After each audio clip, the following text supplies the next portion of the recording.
All right, guys, today we're going to continue factoring, but this time our answers will be complex. When I say complex, that means we will have i's. So let's do the first example. 1 times -12 is -12, and I need two numbers that'll multiply to -12 and add to -4. Can y'all help me out? Perfect.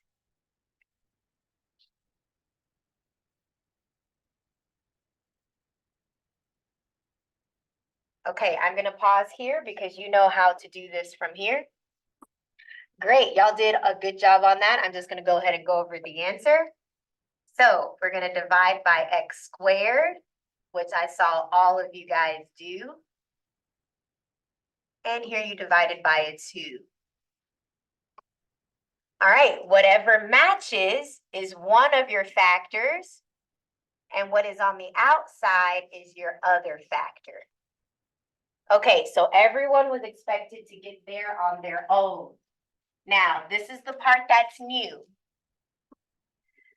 Remember, this was the rule. This does not match. We have a plus sign here. So since none of these match our rule, we're just going to set them both equal to 0 and solve. So this will be x squared plus 2 equals 0, and we'll solve. So subtract 2. Guys, how do I get rid of the squared? Good. So we just square root both sides. So my answer is plus or minus square root of -2. And whenever you have a negative on the inside, what is your answer? An I. So that's it, guys. That's actually a review. And then you also solve this. Move the -6 over, square root both sides. So your answer is plus or minus square root of 6. Okay, so that was one example. I want you guys to do the next example. Okay, so first just list all the possible rational zeros. So we did P over Q. All the possible values of P, list them up here. All the possible values of Q, list them down here, and then we'll come back together. Very good, guys. And then don't forget, we're going to have 1/2 because it's 1 over 2.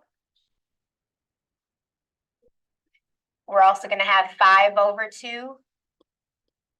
And is that it, guys? Yep. Okay, so these are our possible zeros. So we're going to do grouping again to solve. So we have 2x cubed minus 5x squared plus 8x minus 20. All right, I'm going to pause here and let you guys solve that. Talk to me what y'all do.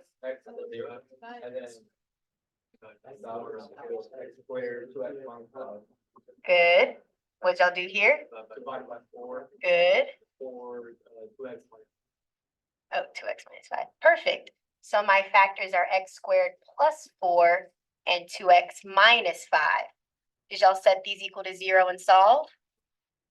All right. So for this one here, this one is not a rule. Remember, the rule is if it was x squared minus 4. If it was a minus 4, your factors would be x plus 2 and x minus 2.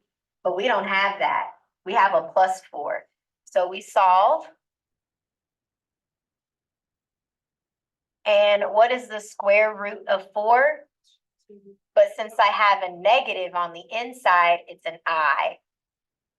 Okay. And then when you solve here, what's your answer? 5 over 2, 5 halves. So those are your zeros. Nice. Y'all did good on that. Okay, next part. Go ahead and we're going to fill in this part right here. Okay, a polynomial function of degree n has, where n is greater than or equal to 1, has at least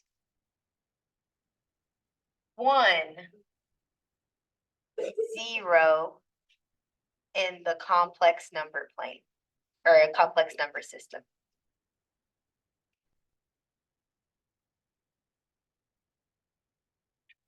And here's a note, any real number is also a complex number. So we've been getting answers like, oh, 1, 3. These are complex numbers, they just added with 0i. You can write it as a complex number. So any of the counting numbers, those are also complex numbers.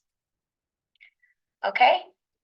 And if c is a complex zero of a polynomial function, then x minus c is a linear factor of the polynomial.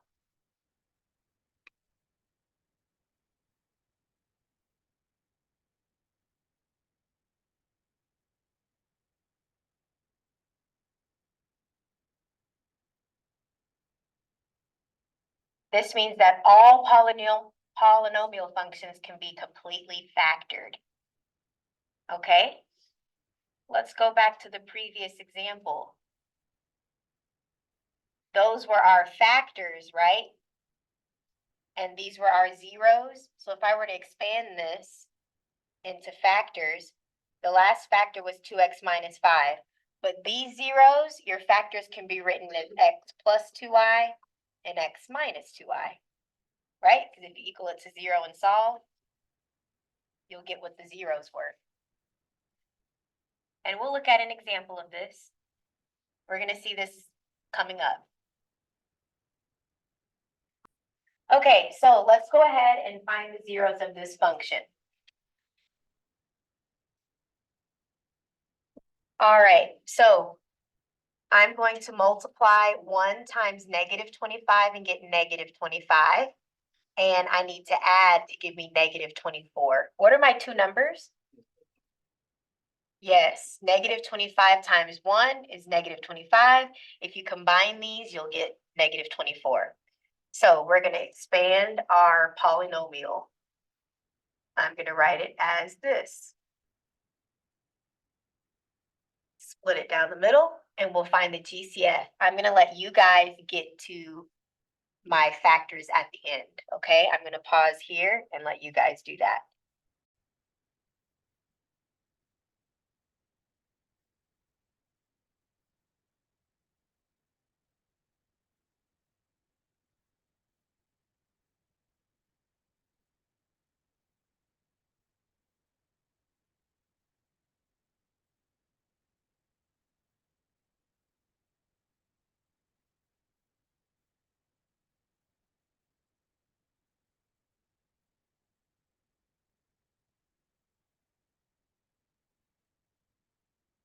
All right, guys, when you finish factoring it, look up, make sure you got the same factors I did.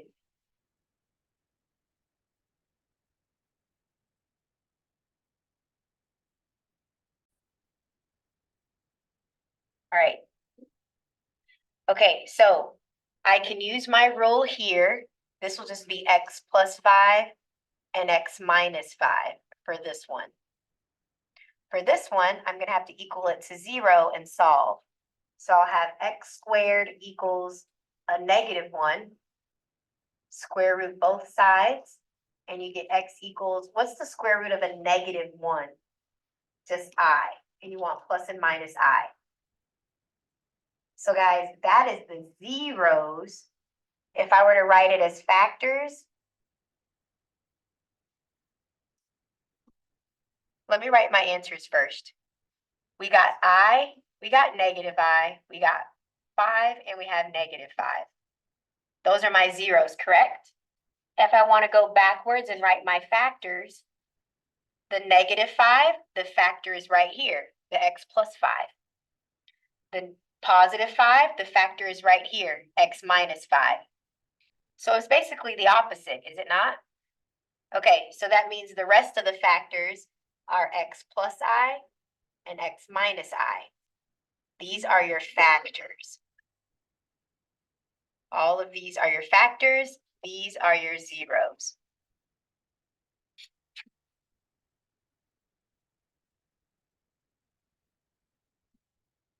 So good question. The reason why I gave you the factors is because they want you to, it says find the complete factorization. So these are the factors. And these are your zeros. The previous example, they just wanted the zeros. That's why we didn't really do that. Okay. Next part.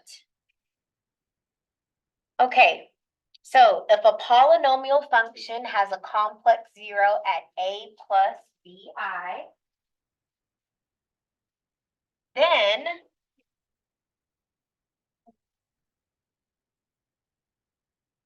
its conjugate, and its conjugate would be written as a minus bi. That's the conjugate, is also a complex zero. And we just saw this happen. I'll show you.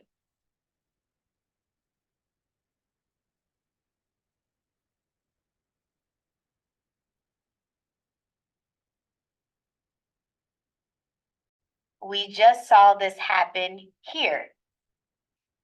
X plus I was a factor, and its conjugate, X minus I, is a factor. Okay, so that's what this is saying. If you have one, you'll have the other. Okay, so let's go ahead and write this as factors. So guys, I'll do number 11 with you. What is if zero is five? Oh goodness. If 5 is your zero, what was the factor? Good, X minus 5. And if 3i is your zero, what was the factor? There we go, X plus 3i. And guys, according to our rule, what's the conjugate of X plus 3i? Yep, so these are your zeros and your factors. Yes, you're gonna have both.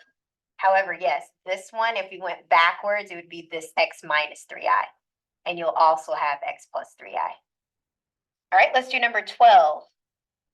You have plus or minus square root of X, so you'll have X plus square root of 6 and X minus square root of 6. And if I go backwards, what will this 2i be? X minus 2i, and you'll also have the conjugate, X plus 2i.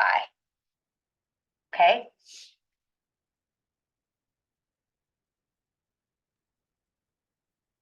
All right. Now, I'm going to have you guys multiply these out to create a polynomial. Okay? So let's multiply this out. I'll do this one because this one looks hardest. What's X times X? X squared.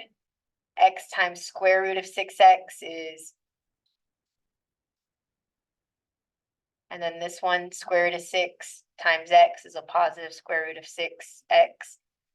And then the square root of 6 times the square root of 6 is the square root of 36, which is just 6. And I'm just gonna tack these on to the back. We'll deal with this later. Okay, so do you guys see how these cancel out? Okay, those cancel. So what I'm left with is x squared minus 6, because the square root of 6 is just 6. So that's what that became. And let's see what this over here will become. Okay, so I'll do x times x here, that's x squared. X times 2i is plus 2ix. Negative 2i times x is negative 2ix. Negative 2 times 2 is negative 4, and I times I is I squared. Do you guys see that these cancel? That's prettier. And do you guys remember from a while ago that I squared is just negative 1? Oh. I squared is negative 1. So guys, watch me. I'm going to erase this I squared. And what am I going to put in its spot? Negative 1. So that means I'll have x squared plus 4. Okay, now we're going to multiply these two together. Let me just highlight what I've done so far. I have 4 different factors. First, I multiplied this together, and I got x squared minus 6. Then I multiplied these two factors together, and I got x squared plus 4. Now I'm going to multiply these together, and then I'll be done. Okay, I'm gonna do that up here where I have space. Okay, so x squared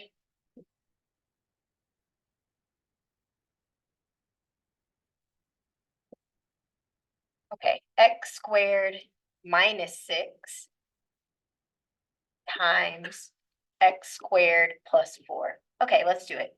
X squared times x squared is x to the 4th. This will be 4x squared minus 6x squared minus 24. And combine that middle term.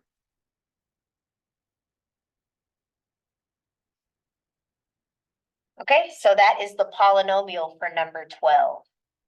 Okay, because if you notice what we did previously, we're finding the factors and turning them into polynomials. Okay, real quick, let's talk about number 10. What is the factor that would go with negative 1/2? 2x plus 1, good, because if you equal this to 0, you'll get negative 1/2. And it says multiplicity of 2, so what does that mean? Yep, there's 2 of them, it's squared. Okay, so I'll just write it twice. So the factors for this one would be 2x plus 1, 2x plus 1. And what would the factor be for the 4? Good. X minus 4 is the factor for the 4. And it says multiplicity 2, so I'll write it twice. So those are your factors that correspond to your zeros. And then guys, multiply it out to give me the polynomial. And that is it. That is the entire packet. Okay, any questions over what we went over? Any questions? Do y'all need another example?